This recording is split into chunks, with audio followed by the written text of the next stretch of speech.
На базе ресурсного центра добровольчества республики заработал клуб «Мы вместе». Он стал продолжением общероссийской акции взаимопомощи «Мы вместе». Утвержден состав совета клуба, назначены ответственные лица по направлениям и определены форматы работы клуба.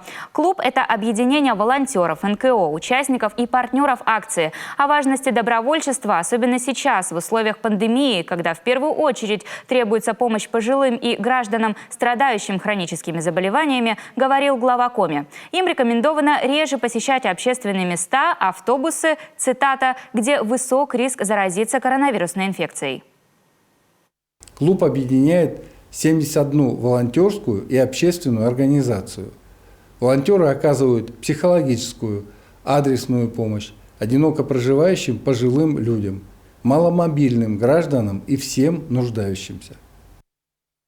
Также возобновил свою работу штаб «Мы вместе», обратиться в который может каждый, кто нуждается в помощи. Оставить свою заявку можно по телефону горячей линии 8 800 200 34 11. Повторю еще раз. 8 800 200 ровно 34 11. Волонтеры могут по вашей просьбе купить, например, продукты и лекарства. Берегите себя.